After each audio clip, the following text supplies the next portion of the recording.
What's going on, everybody? So today I just wanted to make a quick video to talk about some of the things that you need to know about Overwatch 2. Before we do that, make sure you hit that like button and subscribe to the channel. It really helps get my content out there, and just know I really appreciate any support you send my way. Alright, let's just get right into it.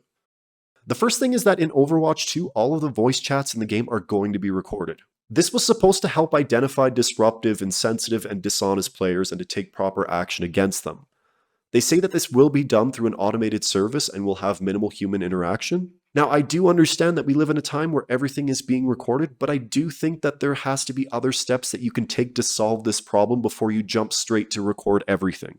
Next, if Overwatch 2 is your first Overwatch game, I do have some bad news for you.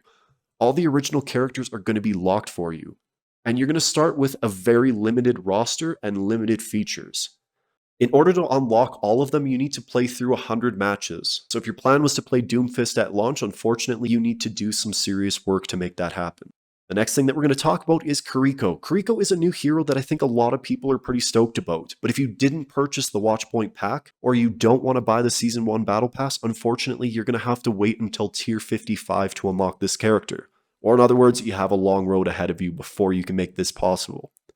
If you don't mind the grind or you don't want to play Kiriko, this won't be a big deal for you. The next thing that I want to talk about is pretty important. The overall purchases in Overwatch 2 seem to have gotten significantly more expensive. Let's take a look at a couple of examples so you can know what to expect.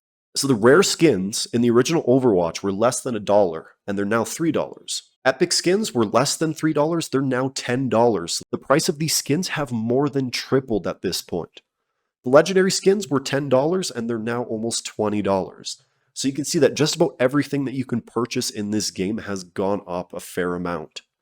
Even if you look at the emotes were less than $3, they're now $5, and this just goes on and on and on. Now, I get it, they do need to make money, but I don't think drastically changing the pricing is the way to go about doing this. Next is that Overwatch 2 has reduced the number of tanks in the game, so instead of 6v6 that we're used to, it's now one man short. One thing to note about this as well, I'm sure you all remember how bad the queues were.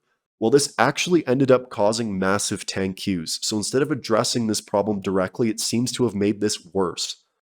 Overall, in the beta test, from what I've heard, so many people were just furious because of how long the queue times really were.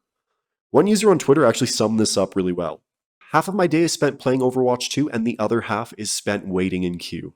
So this is definitely not very good news. Hopefully this is something that they're going to look into fixing at some point. It's weird to me that this wasn't a priority during the development of the game. This is something that a lot of people were complaining about. The queue times at certain points were just ridiculously bad. It took forever to get into some of the games. The final point is that you need to set up SMS protection before you can actually play Overwatch 2.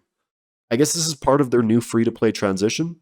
I don't really think that it's like a huge deal, but I do think that something like this should be your decision and not something that's forced on you if you want to play the game. So what are your thoughts on all this? Let me know in the comment section below. And don't forget to hit that subscribe button. Thanks for watching. I'll see you in the next one.